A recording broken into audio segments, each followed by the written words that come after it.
կառավարիչներ եւ ղեկավարներ, Լևոն Շանթյանյան Կիրակնորիա դպրոցի ուսուցչակազմ, տնօրինություն, սիրելի ծնողներ եւ շրջանավարտ եւ գործող աշակերտներ։ Քիչ առաջ միտք հնչեց, որ համայնքը կարողացել է 3 կարևոր տոն մեկտեղել մեկ օրում նշելու։ Այսօր ինձ համար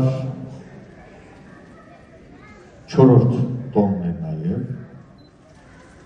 շատերը գուցե չեն հիշում, բայց անձնապես ինձ համար իմ հոգևոր եղբոր, իմ գաղափարական ընկերոջ, որին տեսնելու պատիվը չեմ ունեցել, մի ազնվորության ծնունդն է, որի անձնական նվիրվածության և զոհաբերության շնորհիվ աշխարհի սփյուռքահայ աշխարհի ցանկացած անկյունում մենք այս 2 դրոշները ծածանելու պատիվ ունենք։ Խոսքը Արցախյան հերոսամարտում զոհված հայ մարմնակրթական ընդհանուր միության հողենընդմենի Հայաստանի հիմնադիրներից Վարդան Բախշյանի ծննդյանն է վերաբերվում։ Այնինչ այսօր մենք տեսանք, այսօր լսեցինք երգ, պար, մշակույթ, խոսք, հայոց լեզու, հայ գրականություն, ոչ միայն հայապահպանության, ոչ միայն ավանդույթները պահելու, զարգացնելու նպատակով,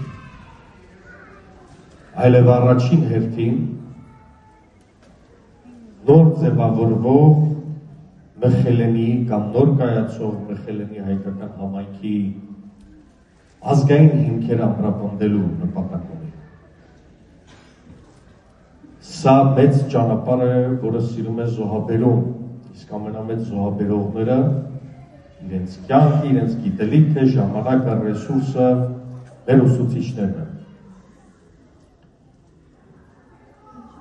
Ապրում են երկար այն ազգերը, որոնք գնահատել գիտեն մայրենի և պատմության ուսուցիչներին։ Իսկ բոլոր այն ամբիոնները, բոլոր այն դասարանները, բոլոր այն հրապարակները, որտեղ ծաղրում են ուսուցչին կամ թերագնահատում նրա վաստակը, այդ ազգերը դատապարտված են ապրել ցեղի հոգեբանությամբ և արժանի չեն ունենալու պետականություն կամ պետություն առհասարակ։ Համազգային հայ կրթական և մշակութային միության ջանքերի շնորհիվ Լևոն Շանթյանյան դպրոցի հիմնադրումը և 4-րդ տարյա կայացումը ժխտում է այն տխեղծ միտքը, որ հայությունը լոկ ինքնապահպանման բնազդով է զբաղվում։ Ոչ։ Ես այստեղ ծնողների աչքերի մեջ նայելով քիչ առաջ նաև տեսնում է այն մեծ զոհաբերությունը, որ իրենք արեցին, կատարեցին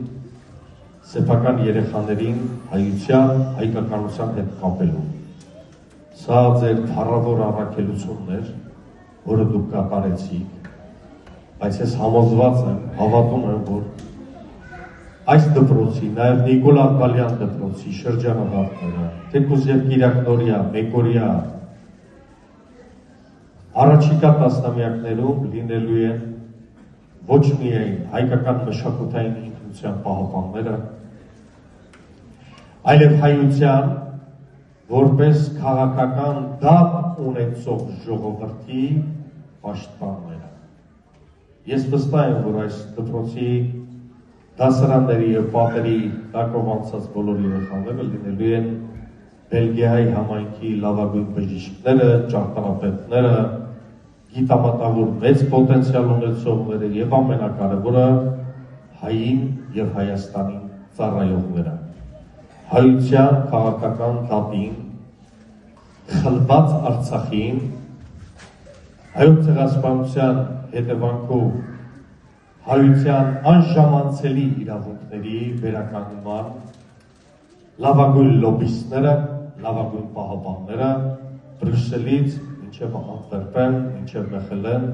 և նվազագույնը Բելգիայի մակարդակով բոլոր քաղաքներ։ Լևոն Շանթի անունը կրող դպրոցականներ, սիրելի երեխաներ, սիրելի ծնողներ, ընդամենը մի քանի օր առաջ մենք նշեցինք Հայաստանի առաջին հանրապետության կամ որ Սփյուռքում ճանաչված է ընդունված է ասել Հայաստանի առաջին անկախության 107-րդ տարեդարձը։ Ընդամենը Լևոն Շանթի հետ կապված երկու փաստ եմ ուզում մեջ բերել։ Լևոն Շանթը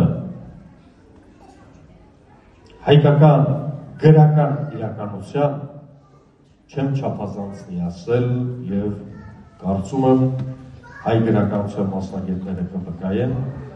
որ Լևոն Շանթը հայ գրականության Շեքսպիրն է։ Լևոն Շանթը հայության մեծագույն մտքի թռիչքը, հայկականության Վահագնի Վահագն Աստծո կարևոր և առանցքային դեմքերից մեկն է եղել, որը հայ իրականությունը բերել համաշխարհային գրականության և լեզվական մտածողության կարևորագույն սկզբունքները։ Լևոն Շանթը առաջին հանրապետության տարիներին ստեղծեց մի մեծ ժառանգություն, մի հսկա ժառանգություն, որ այսօր մենք կրում ենք, նա գերմաներենով դասավանդում էր գերմանական առաջատար համալսարաններում և կարդում էր գերմանական փիլիսոփայություն։ Լևոն Շանթը իր ամբողջ կյանքը զոհաբերեց, որպեսզի կայանա Հայաստանի առաջին հանրապետությունը, ինքն ու Նիկոլ Աղբալյանը։ Նիկոլ Աղբալյանը այդ տարիներին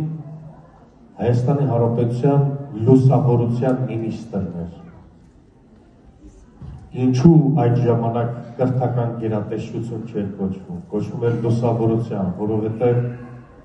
600 տարվա պետականազուրկ ազգին հարկավոր էր լուսավորություն, հարկավոր էր միտք, հարկավոր էր գաղափար և հարկավոր էր ազատ և անկախ ապրելու կամք։ Ամենը 12 քառակուսի մետր տարածքի վրա աշխատասենյակում Նիկոլ Աղբալյանը, նաև Լևոն Շանթը չունենալով ոչ բնակարան և զրկված լինելով բոլոր տարրական պայմաններից, կարողացան ստեղծել Երևանի պետական համալսարան, կարողացան հիմքը դնել հետագայում հայոց հոգևոր գանձատան մատենադարանի և հայության հոգևոր ժառանգությունը պահպանելու և զարգացնելու։ Լևոն Շանթի անվան դպրոցի շրջանավարտները կարծում եմ ամենամեծ խորհուրդը, որ իրենց հետ տանում են, մեկն է, ոչ միայն հայերեն խոսել, ոչ միայն հայերենը ապրեցնել, ոչ միայն բարձրանալ, այլ նաև կարողանալ բարձրացնել։ Սփյուռքը, հատկապես Բելգիայի հայությունը, կարծում եմ ունի շատ մեծ և պատասխանատու առաքելություն Հայաստանի և Սփյուռքի միջև գրեթե այրված կամուրջները վերականգնելու, խելամտորեն առաջնորդվելու,